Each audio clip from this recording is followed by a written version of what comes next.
அருமையான கர்த்தருடைய பிள்ளைகளே, இன்றைய நாளிலும் கர்த்தருடைய வார்த்தைக்காக நாம் வாஞ்சையோடும் தாகத்தோடும் உற்சாகத்தோடும் நாங்கள் இருக்கிறோம். கர்த்தர் தம்முடைய வார்த்தையை அனுப்பி உங்களை பலப்படுத்துவார், திடப்படுத்துவார், விசுவாசத்திலே பலன் கொள்ள வைப்பார், பரிசுத்தப்படுத்துவார். தம்முடைய வார்த்தையை அனுப்பி குணமாக்குகிற தேவன் நம்முடைய தேவன். ஆகவே அருமையான கர்த்தருடைய பிள்ளைகளே,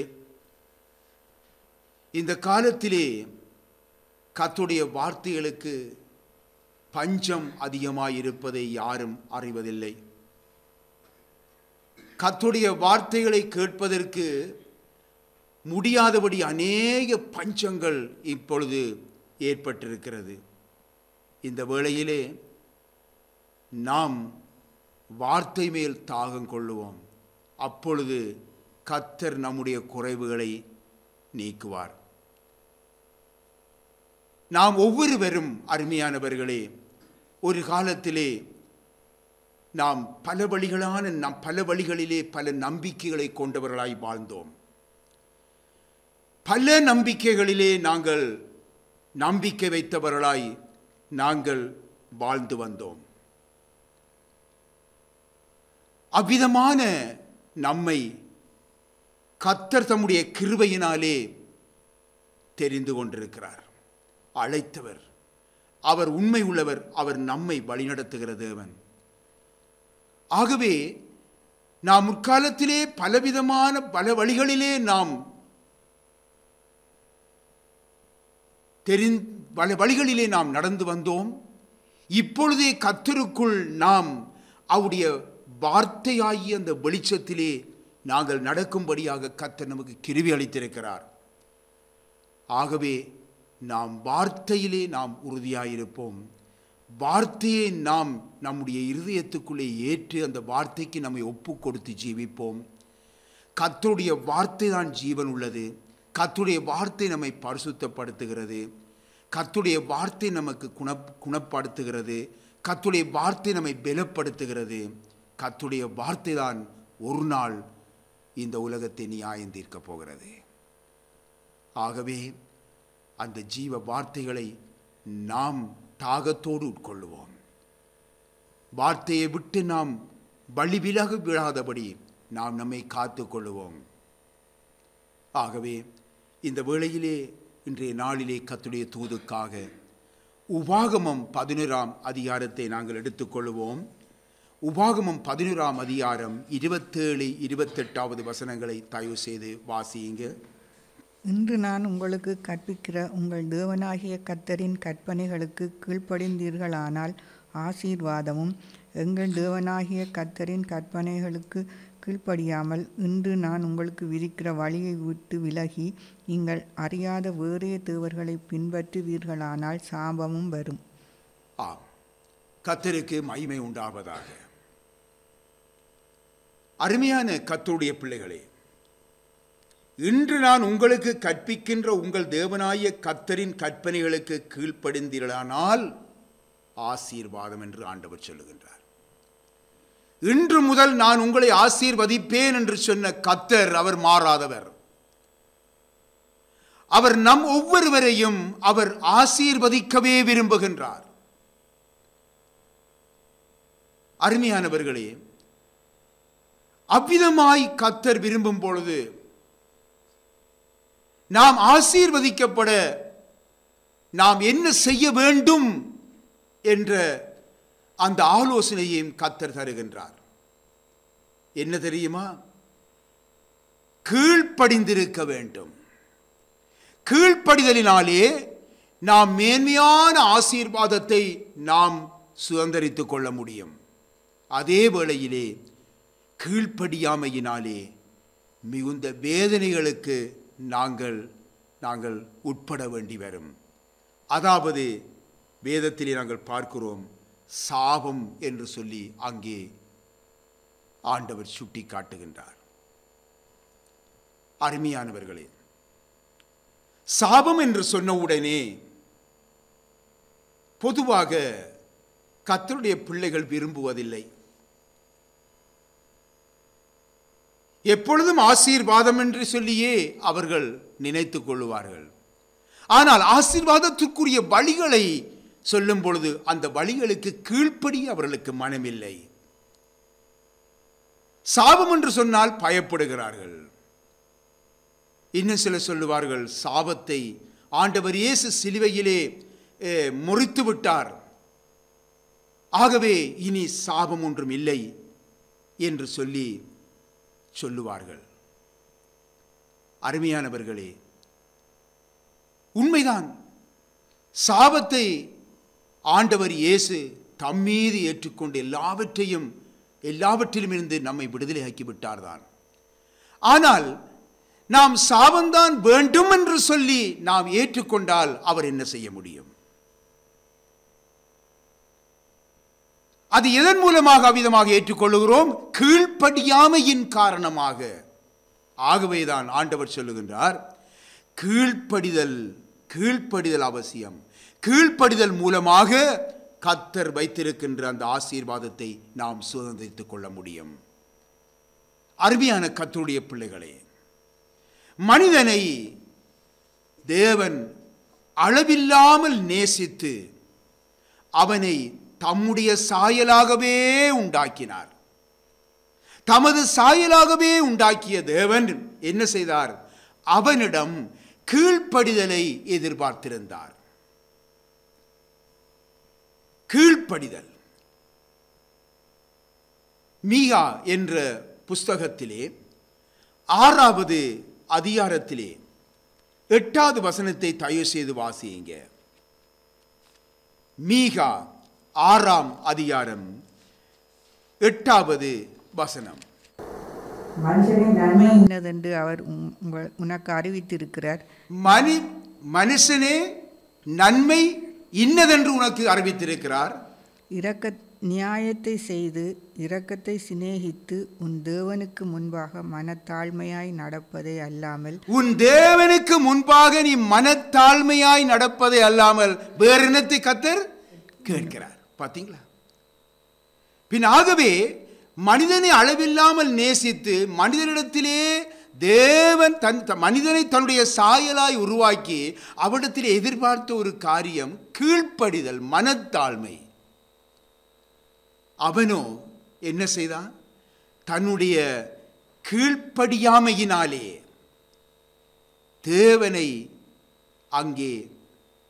தேவனை விட்டு தூரமாய் போனான்.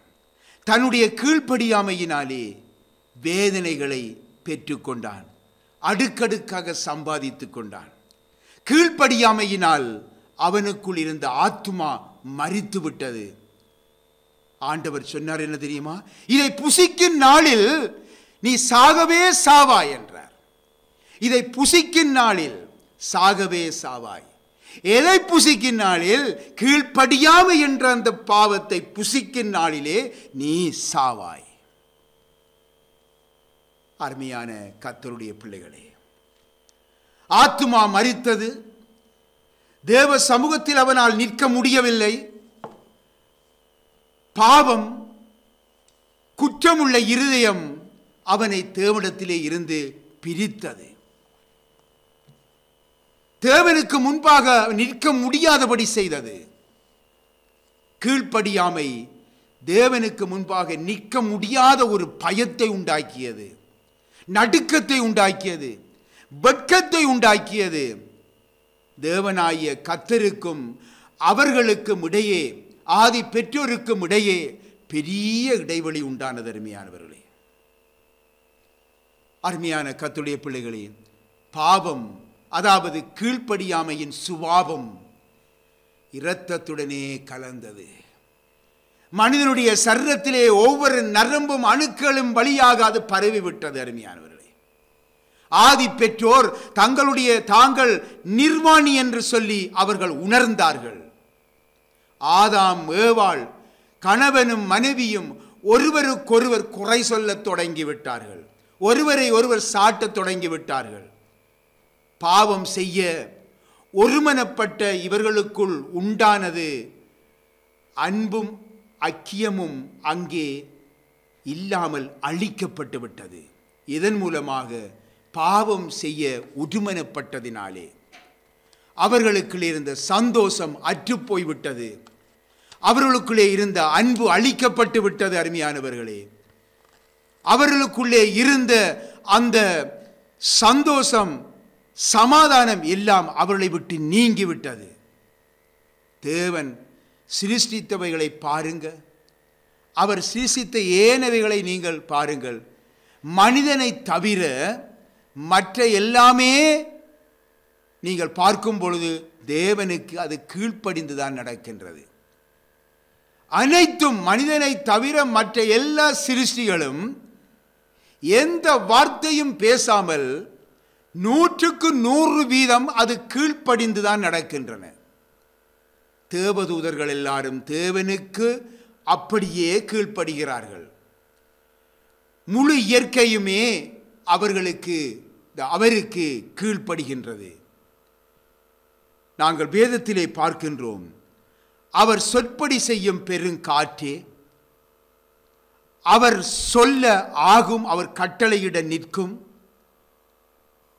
இப்படியெல்லாம் நாங்கள் பார்க்கின்றோம். மட்டுமல்ல, இங்கே கர்த்தருக்கு கீழ்ப்படிய பெரிய மீன் யோனாவை விழுங்கியது. சொன்ன உடனே விழுங்கியது. விழுங்குகின்ற உடனே எந்த பேச்சும் இல்லை, விழுங்கியது.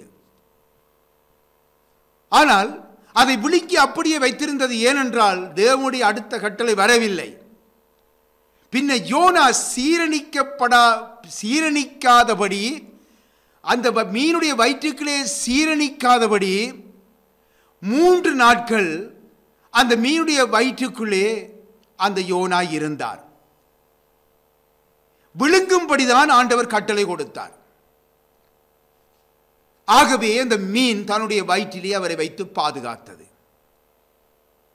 தேவன் பிறகு கட்டளையிட்டார். என்ன தெரியுமா? யோனாவை கரையிலே கக்கிவிடு என்று சொல்லி அங்கே சொன்னது. அது கக்கிவிட்டது. இன்னொரு சம்பவம் ஒன்று வேதத்திலே உண்டு. தந்திரமுள்ள காகம் தேவனுடைய கட்டளைக்கு கீழ்ப்படிந்து எலியாவுக்கு உண்மையுள்ள ஒரு ஊழியக்காரனா இருந்தது. உங்களுக்கு தெரியுமா?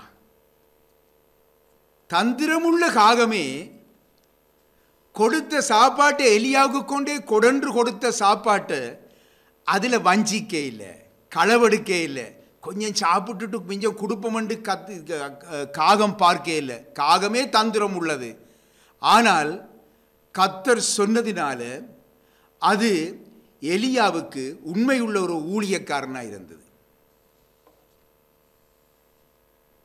அருமையானவர்களே, இன்றைக்கு கர்த்தருடைய ஊழியக்காரருக்கே உண்மை இல்லாமலே இன்றைக்கு எத்தனை பேர் நடக்கிறார்கள். இன்றைக்கு சொல்ல போனால் சாப்பிட்ட மிச்சம்தான் கர்த்தருடைய ஊழியக்காரனுக்கு, சாப்பிட்ட மிச்சம்தான் கர்த்தருக்கு. இப்படித்தான் இன்றைய ஒரு பரிதாபநிலை இருக்கிறது. ஆனால் காகம் அப்படி இல்லை. அது களவெடுக்க இல்லை, தந்திரமுள்ள பறவை தான். ஆனால் கர்த்தர் சொன்னதை உண்மையோடு செய்து எலியாவுக்கு ஒரு உண்மையுள்ள ஒரு ஊழியக்காரனாய் காணப்பட்டது. இயேசுவை பாருங்கள், இயற்கையின் சீற்றத்தை பார்த்து இறையாதே, அமைதலாயிரு என்று சொன்னார். என்ன நடந்தது? கட்டளையிட்ட பொழுது கடும் புயலும் கொந்தளிப்பும் கடலும் அப்படியே அடங்கிவிட்டது. ஒரு வார்த்தை தான். அருமையான கர்த்தருடைய பிள்ளைகளே, பிசாசுகள் கூட அவருக்கு கீழ்ப்படிந்து விட்டது. நீ பேசாமல் அவனை விட்டு போ, இவ்வளவுதான். பிசாசு விட்டு போய்விடுகின்றது. மார்க்கு சுவிசேஷத்திலே 1ஆம் அதிகாரத்திலே 26வது வசனம் 27வது வசனத்தை வாசித்து பாருங்கள். அசுத்த ஆவிகளும் இவருக்கு கீழ்ப்படுகிறதே என்று சொல்லி ஜனங்கள் ஆச்சரியப்பட்டார்கள் என்று சொல்லி அங்கே எழுதப்பட்டிருப்பதை பார்க்கிறோம். அசுத்த ஆவிகளும் இவருக்கு கீழ்ப்படுகிறதே என்று சொல்லி ஆச்சரியப்பட்டார்கள். இப்பொழுது நம்ம பார்த்து மற்ற மனுஷர், இவன் கர்த்தருடைய ஊழியக்காரன், இவர் கர்த்தருடைய ஜனங்கள், இவங்க கர்த்தருக்கு கீழ்ப்படிஞ்சு நடக்கிறாங்க என்று சொல்லி சொல்லுகின்ற சாட்சி வருமா? சிந்தித்து பாருங்க. தேவனுடைய சாயலாக படைக்கப்பட்ட மனுஷன் இன்னும் கீழ்ப்படியாதவனாக, இன்னும் முரட்டாட்டம் பண்ணுகிறவனாக, இன்னும் கேள்விகள் கேட்கிறவனாக, விதண்டாவாதம் பண்ணுகிறவனாகத்தான் இன்றைக்கும் காணப்படுகின்றான். கர்த்தருடைய வார்த்தையில விதண்டாவாதம், கர்த்தருடைய வார்த்தையில முரட்டாட்டம், இது மனிதனுக்கு நல்லதல்ல. இது மனிதனுக்கு நல்லதல்ல. அருமையானவர்களே, முதலாம் ஆதாமுடைய இந்த கீழ்ப்படி இன்மையால் தான், இந்த கீழ்ப்படிதலற்ற தன்மையினால் தான் மனுக்குலத்துக்கு வந்த இந்த இழப்புகள், சாபங்கள், மரணங்கள் எல்லாவற்றையும் நீக்கி கீழ்ப்படிதலை மனுக்குலத்துக்கு கற்றுக் கொடுக்க ஆண்டவர் இயேசு இந்த பூமிக்கு வந்தார். அருமையானவர்களே, எனக்கு அருமையான கர்த்தருடைய பிள்ளைகளே, ஆண்டவர் இயேசு தம்முடைய பிதாவுக்கு பூர்ணமாக கீழ்ப்படிந்திருந்தார் என்று நாங்கள் பார்க்கிறோம். பிதாவின் சித்தத்தை செய்வதே அவருக்கு போஜனமாயிருந்தது. அருமையானவர்களே, பிதாவுடைய சித்தம் செய்கிறதான் அவருக்கு போஜனம். கெத்செமனே தோட்டத்திலே மரண போராட்டம் அவருக்கு வந்தது. ஆனாலும் என் சித்தம் அல்ல, உம்முடைய சித்தத்தின்படியே ஆக கடவது என்று சொல்லி தம்மை பிதாவுக்கு ஒப்பு கொடுத்து, அவருடைய சித்தத்துக்கு ஒப்பு கொடுத்து, பிதாவானவர் கொடுத்த அந்த பாத்திரத்தை மகிழ்ச்சியோடே அவர் ஏற்றுக்கொண்டார். அருமையானவர்களே, வேதம் சொல்லுகின்றது, அவர் மனுஷ ரூபமாய் காணப்பட்டு மரண பரியந்தம், அதாவது சிலுவையின் மரண பரியந்தமும் கீழ்ப்படிந்தவராகி தம்மை தாமே தாழ்த்தினார் என்று சொல்லி அங்கே சொல்லப்பட்டிருக்கிறது. அவருடைய கீழ்ப்படிதலின் பலன் என்ன? மனுஷரூபமாய் காணப்பட்டு மரண பரியந்தம், அதாவது சிலுவையின் மரண பரியந்தமும் கீழ்ப்படிந்தாரே, அந்த கீழ்ப்படிந்ததன் பலன் என்ன? இப்பொழுது தயவு செய்து வாசியுங்கள். பிலிப்பியரிலே 2ஆம் அதிகாரத்தை எடுத்து 9 தொடக்கம் 11 வரைக்கும் தயவு செய்து வாசியுங்க.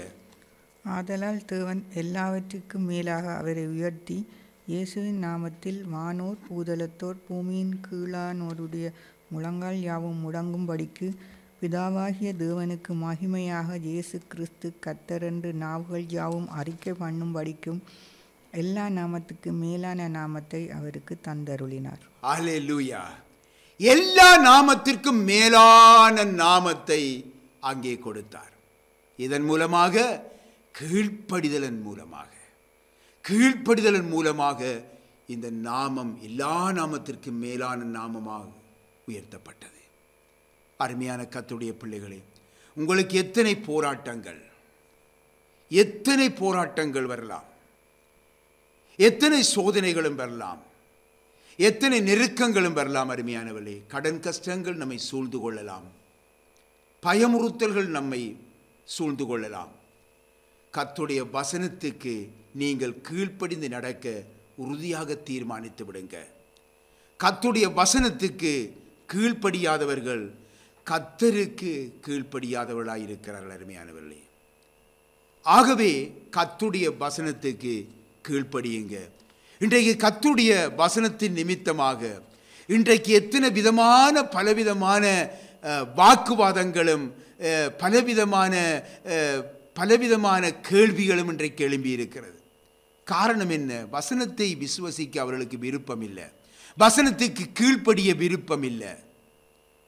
வசனத்தை வைத்துக்கொண்டு வாதாட்டம் பண்ணுகிறவர்கள் தான் இன்றைக்கு அதிகம் பெருகி இருக்கிறார்கள். அதன் மூலமாக ஏதோ தங்களை அறிவாளிகளாக காட்டிக்கொள்ளுகிறார்களோ, தங்களை அறிஞர்களாக காட்டிக்கொள்கிறார்களோ, மற்றவர்கள் அவர்களுடைய தங்களை பெரிய அறிவாளிகள் என்று நினைப்பார்கள் என்று எண்ணுகிறார்களோ எங்களுக்கு தெரியாது. ஆனால் அருமையானே, வார்த்தையை அருமையானவர்களே, அதற்கு கீழ்ப்படியத்தான் நமக்கு தந்திருக்கின்றார் தேவன். ஆனால் கள்ள போதனைகளை நாம் சுட்டிக்காட்ட வேண்டியது அவசியம்தான், இல்லை என்று சொல்லவில்லை. ஆனால் அது மட்டுமில்லாமல் தங்களுடைய சூழ்நிலைக்கேற்ற வார்த்தைகளை மாற்றி அதை குறித்து பேசி அதை குறித்து வாதாடுவது அது மனிதனுக்கு நல்லதல்ல. இன்றைக்கு பலவிதமான வார்த்தைகளை புரட்டி கள்ள தீர்க்க தரிசனங்கள், கள்ள பலவிதமான வேத வார்த்தைகளினாலே புரட்டி மற்றவர்களை வஞ்சிக்கிறார்கள். அவைகளை நாம் சத்தியத்தின்படி சுட்டி காட்ட வேண்டியது மிக மிக அவசியம்தான்.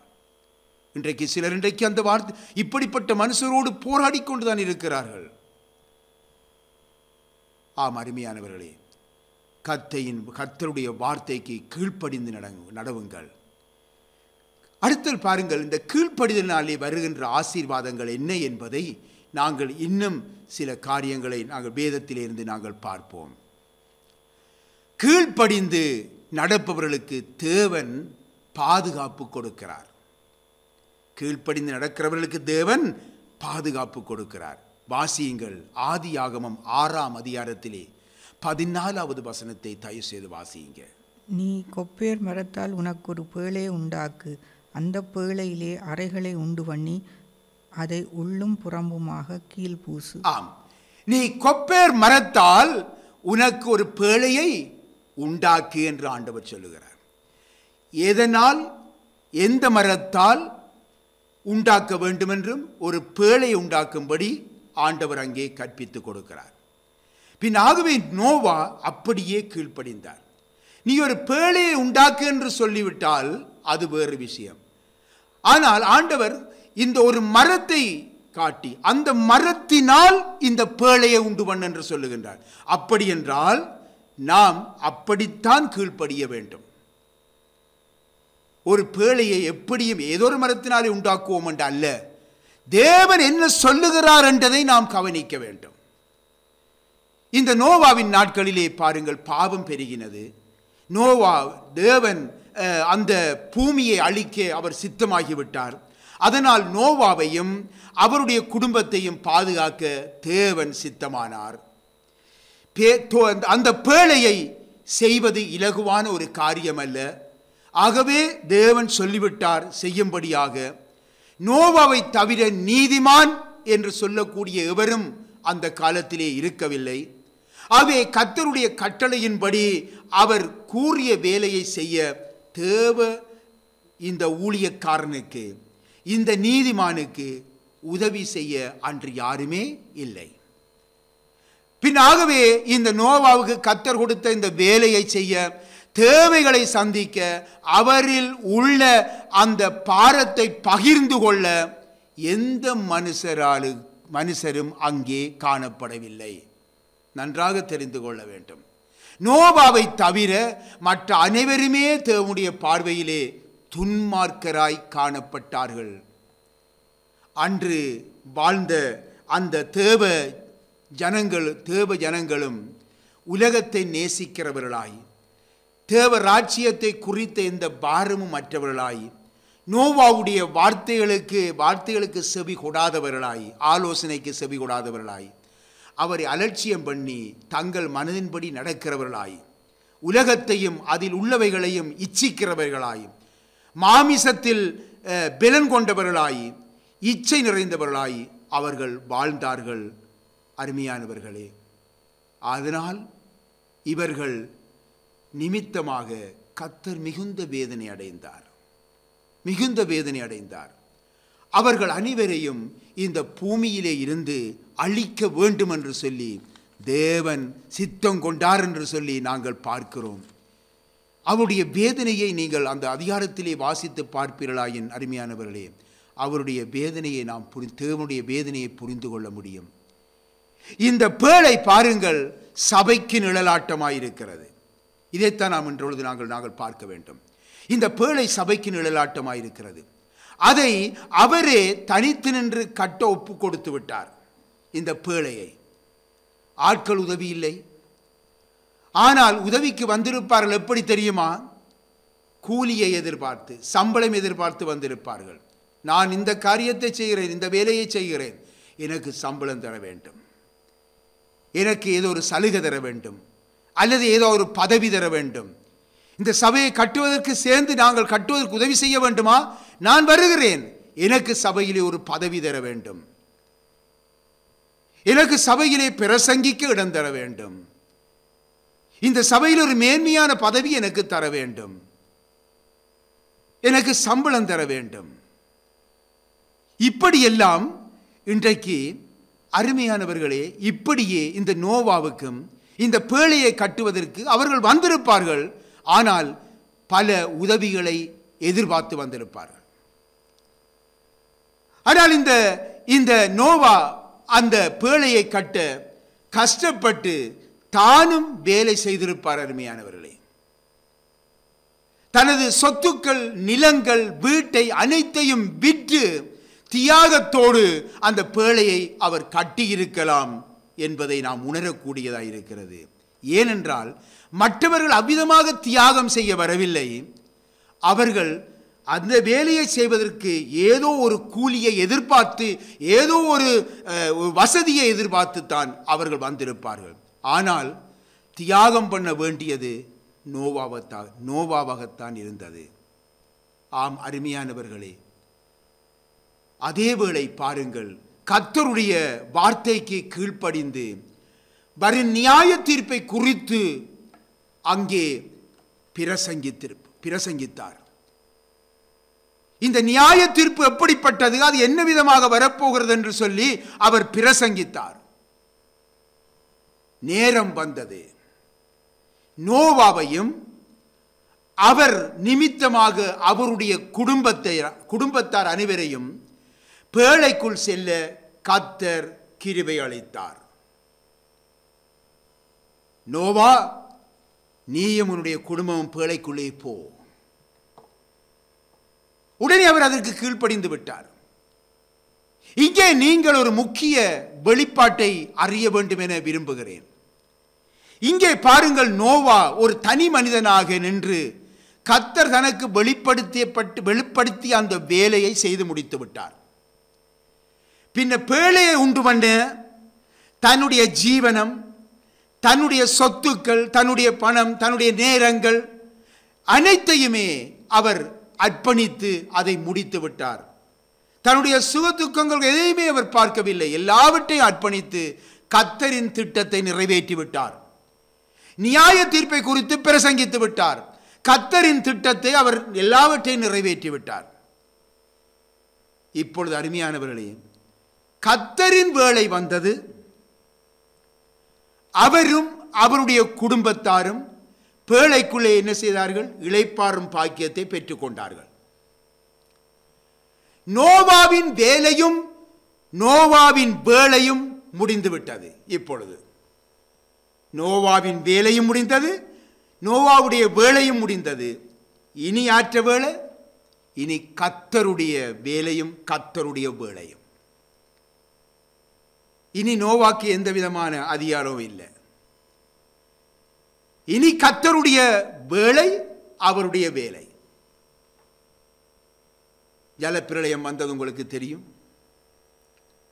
எல்லாம் அழிந்து போயிட்டது. இப்பொழுது ஜலப்பிரளயம் முடிஞ்சிட்டது. தண்ணீர் வற்றி பேழை பூமியிலே என்ன செய்தது?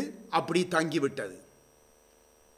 தங்கிவிட்ட உடனே இப்ப பாருங்க, பூமி எல்லாம் காய்ந்து விட்டது. இப்ப இந்த பூமி முழுவதும் யாருக்கு சொந்தம்? நோவாவுக்கும் அவருடைய குடும்பத்துக்கும். பார்த்தீங்களா? பூமி முழுவதும் யாருக்கு சொந்தமா போயிட்டது? நோவாவுக்கும் அவருடைய குடும்பத்துக்குமே சொந்தமாகிவிட்டது. அருமையானவர்களே, அவர் தன்னுடைய வேலைக்காக, இந்த பேழை கட்டுகின்ற வேலைக்காக விற்ற நிலம், செலுத்திய கிரயம், செலவழித்த பணங்கள் எல்லாவற்றுக்கும் மேலாக கோடா கோடி நிலங்களை அவர் தமக்கு சொந்தமாக கர்த்தர் கொடுத்து விட்டார். அருமையானவர்களே, இந்த நோவாவுக்கு சந்ததிக்கு சொந்தமாக கொடுத்து விட்டார். எனக்கு அருமையான கர்த்தருடைய பிள்ளைகளே, இதுதான் பூமியிலே தேவனுடைய பிள்ளைகளுக்கு கர்த்தர் கொடுக்கும் சந்தர்ப்பத்திலே சபைக்கு தன் திராணிக்கு மிஞ்சி கொடுத்து தன்னை தியாகம் பண்ணுகிறவர்கள் அருமையானவர்களே பெற்றுக்கொள்ளுகின்ற பெரிய ஆசீர்வாதம் பாருங்க. சிலர் நம்புவதில்லை. ஆனால் நாம் வார்த்தையை நாம் விசுவசிப்போம். சத்தியத்தை விசுவசிப்போம். நம்முடைய கர்த்தர் யாருக்கும் கடனாளியாய் இருக்க விரும்புவதில்லை, இருக்கவே மாட்டார். அவர் கௌரவமானவர். நாம் கொடுப்பதற்கு மேலாக அவர் நமக்கு கொடுத்து ஆசீர்வதிக்கிற தேவன் நம்முடைய தேவன். அருமையானவர்களே, லூக்கா சுவிசேஷத்தை தயவு எடுத்துக்கொள்ளுங்கள். லூக்கா சுவிசேஷத்திலே 18ஆம் அதிகாரத்தை எடுத்து அதிலே 28, 30 தயவு செய்து வாசியுங்க. 28 தொடக்கம் 30 வரைக்கும். அப்பொழுது பேதுரு அவரை நோக்கி, இதோ நாங்கள் எல்லாவற்றையும் விட்டு உம்மை பின்பற்றினோமே என்றான். அதற்கு அவர், தேவனுடைய ராஜ்யத்தின் நிமித்தம் வீட்டையாவது பெற்றோரையாவது சகோதரரையாவது மனைவியையாவது பிள்ளைகளையாவது விட்டுவிட்ட எவனும் இம்மையிலே அதிகமானவைகளையும் மறுமையிலே நித்திய ஜீவனையும் அடையாமற் போவதில்லை என்று மெய்யாகவே உங்களுக்கு சொல்லுகிறேன் என்றார். ஆமேன். இதை நீங்க விசுவசிக்கிறீங்களா இல்லையா? விசுவசிக்க வேண்டும். ஆண்டவர் இயேசு சொல்லிய வார்த்தை. ஆம், இம்மையிலே அதிகமானவைகளையும் மறுமையிலே நித்திய ஜீவனையும் அடையாமற் போவதில்லை என்று மெய்யாகவே உங்களுக்கு சொல்லுகிறேன் என்றார். அருமையான கர்த்தருடைய பிள்ளைகளே, தேவனுடைய ஒவ்வொரு வார்த்தைக்கும் கீழ்ப்படிந்து நடவுங்க. அப்பொழுது அங்கே நோவாவை பாதுகாத்து ஆசீர்வதித்த தேவன் உங்களையும் எந்த வகையிலேயுமே அவர் கைவிட்டு விட மாட்டார். உங்களையும் பாதுகாத்து ஆசீர்வதிக்க அவர் நீதி உள்ளவராயிருக்கிறார். அடுத்ததாக இரண்டாவதாக நாங்கள் பார்ப்போம். அருமையானவர்களே, நீங்கள் கீழ்ப்படிந்து நடக்கும் பொழுது தேவனுடைய பாதுகாப்பை நீங்கள் பெற்றுக்கொள்ளுகின்றீர்கள். தேவனுடைய பாதுகாப்பை பெற்றுக்கொள்ளும் நீங்கள் அருமையானவர்களே, இப்பொழுது அடுத்த ஆசீர்வாதத்தை நாங்கள் பார்க்க போகிறோம். இப்பொழுது பார்த்தீர்கள் தானே, கீழ்ப்படிந்து நடக்கும் பொழுது தேவனுடைய ஆசீர்வாதத்தை, தேவனுடைய பாதுகாப்பை பெற்றுக்கொண்டீர்கள். அந்த தேவனுடைய பாதுகாப்பை பெற்றுக்கொள்ளுகின்ற நீங்கள் இன்னொரு ஆசீர்வாதம் இருக்கிறதை நீங்கள் கவனிக்க வேண்டும். அதுதான், நீங்கள் விருத்தி அடைவீர்கள். விருத்தி அடைவீர்கள். ஆதியாகமம் 26ஆம் அதிகாரத்திலே 4வது 5வது வசனத்தை தயவு செய்து வாசியுங்க. ஆபிரகாம் என் சொல்லுக்கு கீழ்ப்படிந்து என் விதிகளையும் என் கற்பனைகளையும் என் நியமங்களையும் என் பிரமாணங்களையும் கைக்கொண்டபடியினால் நான் உன் சந்ததியை வானத்தின் நட்சத்திரங்களைப் போல பெருகப் பண்ணி உன் சந்ததிக்கு என் தேசங்கள் யாவையும் தருவேன்.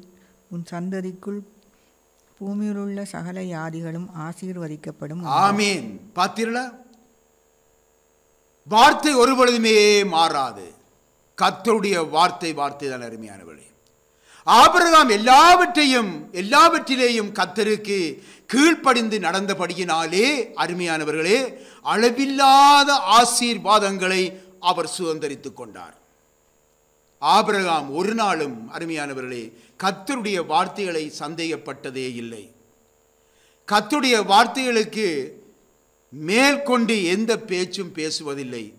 அவர் சொல்லுவதை அப்படியே விசுவசிக்கிறவராக அவர் காணப்பட்டார்.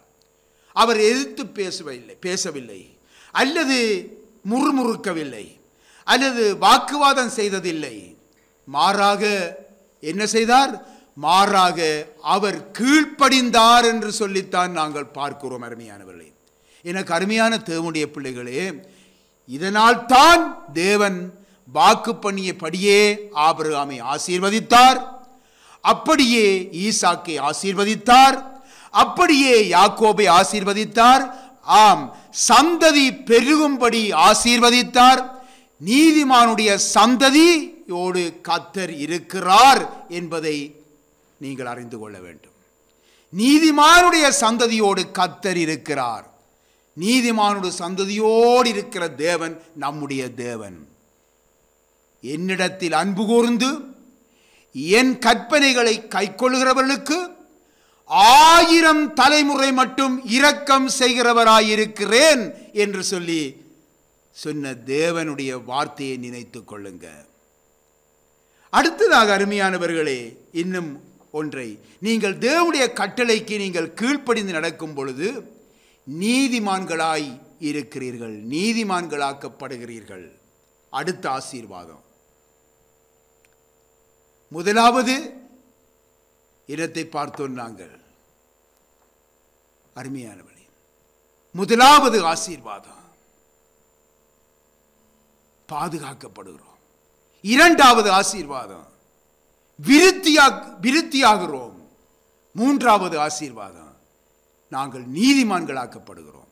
எசேக்கியேலிலே 18ஆம் அதிகாரம் 9வது வசனத்தை தயவு செய்து வாசியுங்கள். என் கட்டளைகளின்படி நடந்து என் நியாயங்களை கைக்கொண்டு உண்மையாயிருப்பானாகில் அவனே நீதிமான். பார்த்தீர்களா? அருமையான கர்த்தருடைய பிள்ளைகளே, கீழ்ப்படிதல் என்பது உங்களை நீதிமான்களாக்குகிறது. கீழ்ப்படிதல் உங்களை பரிசுத்தவான்களாக்குகிறது. கீழ்ப்படிதல் கர்த்தருக்கு முன்பாக நீங்கள் உத்தமர்களாக நடக்க உதவி செய்கிறது. அருமையானவர்களே, இயேசு கிறிஸ்துவினுடைய கீழ்ப்படிதலினாலே அநேகர் நீதிமான்களாக்கப்படுகிறார்கள் என்று அப்போஸ்தலனாகிய பவுல் எழுதியிருப்பதை நாங்கள் வேதத்திலே காணுகிறோம் அல்லவா? முதலாவது சங்கீதக்காரன் பாருங்கள். அந்த முதலாவது சங்கீதத்திலே சங்கீதக்காரன் துன்மார்க்கரையும் நீதிமான்களையும் வேறு பிரித்து காட்டுகிறார். துன்மார்க்கரையும் நீதிமான்களையும். பின்ன துன்மார்க்கர் நியாய தீர்ப்பிலும் பாவிகள் நீதிமான்களின் சபையிலும் நிலை நிற்பதில்லை. கர்த்தர் நீதிமான்களின் வழியை அறிந்திருக்கிறார் என்று சொல்லி அங்கே எழுதப்பட்டிருப்பதை நாங்கள் பார்க்கிறோம். துன்மார்க்கரின் வழியோ அழியும் என்று சொல்லி அங்கே வேதம் கூறுகின்றது. நீதிமான்களின் யோசனைகள், நீதிமான்களுடைய சிந்தனைகள், நீதிமான்களுடைய வழிகள், அவருடைய பேச்சுக்கள், அவருடைய நடைகள் அனைத்துமே கர்த்தருடைய வார்த்தையின்படியே இருக்கும். அருமையானவர்களே, பாருங்கள், வேதத்துக்கு கீழ்ப்படிவதும் கர்த்தருக்கு கீழ்ப்படிவதும் ஒன்றுதான். ஆகவேதான் வேதம் சொல்லுகிறது என்ன தெரியுமா? நீதிமானுக்கு உபதேசம் பண்ணு, அவன் அறிவில் விருத்தி அடைவான். நீதிமான் கர்த்தருடைய வார்த்தையை பற்றி கொண்டு கீழ்ப்படுகிறான், ஆகையால் கர்த்தர் அவனை சிநேகிக்கிறார். பார்த்தீர்களா? எனக்கு அருமையான கர்த்தருடைய பிள்ளைகளே, தேவனுடைய பிள்ளைகளே, நீதிமான்களுக்குரிய கீழ்ப்படிதல் உங்களிடத்திலே உண்டா? நம்மிடத்திலே உண்டா? நாம் நீதிமான்களாக இருப்போம் என்றால் எங்கள் பாதை மிகுந்த பிரகாசமாய் நிற்கும். நாங்கள் செழித்து வளருவோம். சிங்கத்தை போல தைரியமாயிருப்போம். எங்கள் சிரசின் மேல் ஆசீர்வாதம் தங்கும். சரி, அடுத்ததாக நாலாவதாக நாங்கள் பார்ப்போம். நீங்கள் கீழ்ப்படிந்து நடக்கும் பொழுது நித்திய ரட்சிப்பு நமக்கு கிடைக்கிறது. நித்திய ரட்சிப்பு. எபிரேயரிலே 5ஆம் அதிகாரம் 8 தொடக்கம் 10 வரைக்கும் தயவு செய்து வாசியுங்க. அவர் குமாரனாயிருந்தும் பட்ட பாடுகளினாலே கீழ்ப்படுதலை கற்றுக்கொண்டு தாம் பூரணரான பின்பு தமக்கு கீழ்ப்படுகிற யாவரும் நித்திய ரட்சிப்பை அடைவதற்கு காரணராகி மெல்கிசேதேக்கின் முறையின்படியான பிரதான ஆசாரியர் என்று தேவனாலே நாமம் தரிக்கப்பட்டார். இங்கே நாங்கள் பார்க்கிறோம் அருமையானவர்களே, மெல்கிசேதேக் என்ற ஒருவரை நாங்கள் காணுகிறோம். இங்கே மெல்கிசேதேக்கின் முறைமையின் படியான பிரதான ஆசாரியர் என்று சொல்லி இங்கே ஆண்டவர் இயேசுவுக்கு இங்கே சுட்டி காட்டப்பட்டிருக்கிறது. இங்கே மெல்கிசேதேக்கின் முறைமையின்படி பிரதான ஆசாரியர் என்று நாமம் தரிக்கப்பட்ட நம்முடைய ஆண்டவராய இயேசுவின் அடிச்சுவட்டை பின்பற்றவே நாம் அனைவரும் அழைக்கப்பட்டிருக்கிறோம். நாம் அனைவரும் அனைத்திற்கும் கீழ்ப்படியும் கட்டளைக்கு இந்த முறைமையின்படி நாங்கள் உட்பட்டிருக்கிறோம். அருமையானவர்களே, இங்கே பாருங்கள், பழைய ஏற்பாட்டோடு புதிய ஏற்பாடு என்ற வேறுபாடுகள், பழைய ஏற்பாடு புதிய ஏற்பாடு என்ற வேறுபாடுகள் இன்றி அனைத்திலுமே நாங்கள் கீழ்ப்படிய இந்த முறைமையின் கீழ் நாங்கள் அழைக்கப்பட்டிருக்கிறோம். மெல்கிசேதேக்கின் முறைப்படியான பிரதான ஆசாரியர் என்று நாமம் தரிக்கப்பட்ட ஆண்டவர் இயேசுவின் அடிச்சுவற்றை பின்பற்றுவதன் மூலமாக. ஆகவேதான் அருமையான கர்த்தருடைய பிள்ளைகளே, ஆண்டவர் இயேசு சொன்னார், வேத வாக்கியங்களை ஆராய்ந்து பாருங்கள், என்னை குறித்து சாட்சி கொடுக்கிறவைகளும் அவைகளே என்று சொல்லி அங்கே சுட்டி காட்டுகிறார். எனவே உங்களுடைய ஆவிக்குரிய வாழ்க்கைக்கு இயேசு கிறிஸ்துவையே முன்மாதிரியாக எடுத்துக்கொள்ளுங்கள். உங்களுடைய ஆவிக்குரிய வாழ்க்கைக்கு இயேசு கிறிஸ்துவையே முன்மாதிரியாக பின்பற்றுங்கள். ஆகவே அவர் கீழ்ப்படிந்தது போல நீங்களும் கர்த்தருக்கு எல்லா விதத்திலும் கீழ்ப்படியுங்கள். இதுதான் கர்த்தர் உங்களுக்கு தருகின்ற ஆலோசனை. இங்கே எந்த வாதத்திற்கும் கேள்விக்கும் முரண்பாட்டுக்கும் இடமே இல்லை. அருமையானவர்களே, மெல்கிதசேக்கின் முறைமையின் படியான ஆசாரியத்துவத்திலே தேவனுடைய கட்டளைக்கு கீழ்ப்படிய மறுப்பவர்கள், நன்றாக தெரிந்து கொள்ளுங்கள், பரிசுத்த ஆவிக்கு விரோதமாக பாவம் செய்கிறவர்கள்.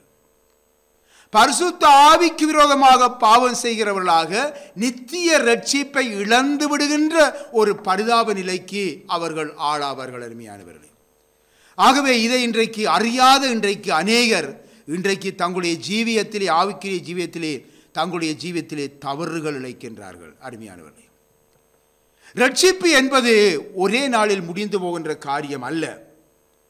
முடிவு பரியந்த நிலை நிற்கிறவனே ரட்சிக்கப்படுவான். ஆகவே முடிவு பரியந்தம் கீழ்ப்படிந்து அந்த நித்திய ரட்சிப்பை அங்கே தரித்து கொள்ளுங்கள். அருமையானவர்களே, கர்த்தருடைய கட்டளைகள் சிறியதோ பெரியதோ அனைத்துக்கும் கீழ்ப்படிந்து அதை நிறைவேற்றுங்க.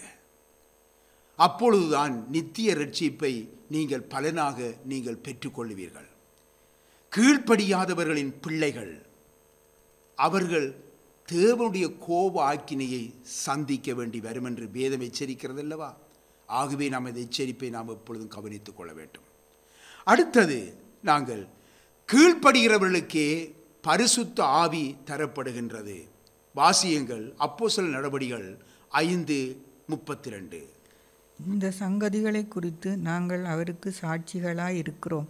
தேவன் தமக்கு கீழ்ப்படுகிறவர்களுக்கு தந்தருளின பரிசுத்த ஆவியும் சாட்சி என்றார்கள். ஆம், பின்ன கீழ்ப்படுகிறவர்களுக்கு தந்தருளுகின்ற பரிசுத்த ஆவி. பின் ஆகவே யார் கீழ்ப்படுகிறார்களோ அவர்கள்தான் பரிசுத்த ஆவியை அவர்கள் பெற்றிருக்கிறார்கள். பரிசுத்த ஆவியுடைய அங்கு அபிஷேகத்தை அவர்கள் பெற்றுக்கொள்ளுகிறார்கள். அருமையானவர்களே, கீழ்ப்படிதல் உள்ளவர்கள் தாழ்மையோடு கர்த்தருடைய வசனத்துக்கு கீழ்ப்படிய வேண்டும். அப்பொழுதுதான் நாம் அந்த பரிசுத்த ஆவியானுடைய அபிஷேகத்தை நாம் பெற்றுக்கொள்ள முடியும். கர்த்தர் இயேசுவுக்கு தேவன் அங்கே தம்முடைய ஆவியை அளவில்லாமல் கொடுத்திருக்கிறார். காரணம் என்ன? அவர் மரண பரியந்தம் கீழ்ப்படிந்தவராக தம்மை தாமே அவர் தாழ்த்தி இருந்தார். அருமையானவர்களே, பரிசுத்த ஆவியானவர் உங்களுக்குள்ளே வாசமாயிருப்பது எவ்வளவு பெரிய ஆசீர்வாதம் தெரியுமா? எவ்வளவு பெரிய ஆசீர்வாதம்! அவர் நம்மை தேற்றுகின்ற தேற்றரவாளர். அவர் நம்மை முற்றிலும் அவர் பரிசுத்தமாக்குகிற தேவன். ஆவியின் வரங்களினாலும் கனிகளினாலும் நம்மை நிறைக்கின்றவர். நமக்காக வாக்கு கடங்காத பெருமூச்சுகளோடு விண்ணப்பம் பண்ணுகிறவர். எவ்வளவு பெரிய ஆசீர்வாதத்தை நாம் பெற்றுக்கொள்கிறோம் பாருங்கள். இதன் மூலமாக, நம்முடைய கீழ்ப்படிதலின் மூலமாக. அருமையானவர்களே, எனக்கு அருமையான தேவனுடைய பிள்ளைகளே, ஆண்டவர் இயேசு சீஷர்களுக்கு பரிசுத்த ஆவியை வாக்கு பண்ணி இருந்த போது, யார் யார் அவருடைய வார்த்தைகளுக்கு கீழ்ப்படிந்து எருசலேமில் உள்ள மேல் வீட்டிலே ஒருமனப்பட்டிருந்தார்களோ அவர்கள் மேல் பரிசுத்த ஆவியானவர் பலமாக இறங்கினார் என்று சொல்லி நாங்கள் பார்க்கிறோம். ஆகவே கீழ்ப்படுகிறவர்களுக்கு தேவன் கொடுக்கிற பரிசுத்த ஆவியை நீங்களும் பெற்றுக்கொள்ளும்படி நீங்களும் ஒரு ஆழமான கீழ்ப்படிதலுக்குள் உங்களை ஒப்பு கொடுக்க வேண்டும். அப்பொழுதுதான் நீங்கள் இயேசுவுக்குள்ளே நீங்கள் பிரகாசிக்க முடியும். அடுத்ததாக, கீழ்ப்படுகிறவர்கள் தேவனுடைய வல்லமையாக இருப்பீர்கள். யாக்கோபிலே 4ஆம் அதிகாரத்திலே 7வது வசனத்தை தயவு செய்து வாசியுங்க. ஆகையால் தேவனுக்கு கீழ்ப்படிந்திருங்கள், பிசாசுக்கு எதிர்த்து நில்லுங்கள், அப்பொழுது அவன் உங்களை விட்டு ஓடி போவான். ஆம், கீழ்ப்படுகிறவர்கள் தேவனுடைய வல்லமையாக காணப்படுகிறார்கள். பிசாசுகள் உங்களுக்கு கீழ்ப்படிய வேண்டுமா? நீங்கள் கர்த்தருக்கு கீழ்ப்படிய வேண்டும். நீங்கள் கர்த்தருக்கு கீழ்ப்படியாமல் பிசாசை எதிர்த்து நின்றால் அவன் உங்களை மீண்டும் தாக்குவான். அவன் திருப்பி உங்களை அடிப்பான். எச்சரிக்கையோடு தெரிஞ்சு கொள்ள வேணும். அது உங்களுக்கு ஆபத்தா போயிடும். நீங்கள் தேவனுக்கு கீழ்ப்படியாமல், தேவனுடைய கட்டளைக்கு செவிகொடாமல், தேவனுடைய கட்டளைக்கு எதிர்த்து நின்று கொண்டு ஏனோ தானோ என உங்கள் இஷ்டம் போல் நடந்து கொண்டு பிசாசை எதிர்க்காதீங்க. பிசாசை துரத்துற வேலைக்கு போகாதீங்க. அப்படி நீங்கள் எதிர்த்து துரத்துவீர்களாயின் அவன் திரும்பி உங்களை துரத்துவான். நீங்க வேதத்திலே நீங்க பார்க்கிறீங்க, ஆதாரங்கள் உண்டு. அது திருப்பி துரத்துவான். அது மட்டுமல்ல, துரத்தி போட்டு சும்மா விட மாட்டான். உங்களை எல்லாரையும் நிர்வாணமாக்கி மற்றவர்கள் பரியாசம் பண்ணும்படி செய்து விடுவான். பின்னாகவே இது விளையாட்டான காரியம் அல்ல. நாங்கள் மிகவும் எச்சரிக்கையாக இருக்க வேண்டும். தேவனுக்கு கீழ்ப்படிந்திருக்க வேண்டும். இயேசுவினுடைய சீடர்கள் கர்த்தருடைய கட்டளைக்கு கீழ்ப்படிந்து இரண்டு பேராக என்ன செய்தாங்க? ஊழியம் செய்ய புறப்பட்டு போனாங்க. அதனால் அவர்களுக்கு பிசாசுகள் கீழ்ப்படிந்தன. ஆண்டவர் இயேசு கீழ்ப்படிந்து போனாங்க, பிசாசுகளும் அவங்களுக்கு கீழ்ப்படிந்தது. தேவனுடைய பிள்ளைகளே, நீங்கள் கர்த்தருக்கு கீழ்ப்படிந்தால் பிசாசு, அசுத்த ஆவிகள் மட்டுமல்ல, இயற்கையும் கீழ்ப்படியும். தேவனுடைய பிள்ளைகளே, பரலோகம் முழுவதும் கர்த்தருடைய வார்த்தைக்கு கீழ்ப்படியும் அந்த பரிசுத்தவான்களால் நிரம்பி இருக்கிறது அல்லவா? பரலோக ராஜ்யம் கர்த்தருடைய வார்த்தைக்கு கீழ்ப்படுகிற பரிசுத்தவான்களால் நிரம்பி இருக்கும். நீங்களும் நாம் அனைவரும் அங்கே காணப்பட வேண்டும். இதை உங்கள் இருதயத்திலே நீங்கள் பதித்து வைத்துக் கொள்ளுங்கள். எப்பொழுதும் இந்த வார்த்தைகளை சிந்தித்துக் கொள்ளுங்கள். இன்று கர்த்தர் பேசிய வார்த்தைகளை உங்கள் இருதயத்திலே பதித்து வைத்து ஒவ்வொரு தேவ ஆலோசனைக்கும் உங்களை கீழ்ப்படுத்துங்க. அப்பொழுது நீங்கள் கர்த்தருடைய ஆசீர்வாதத்தை அளவில்லாமல் பெற்று அனுபவிப்பீர்கள். ஆம், கர்த்தருடைய ஆசீர்வாதம் நம்மை நிறைக்கும். அருமையானவர்களே, ஆமீன்.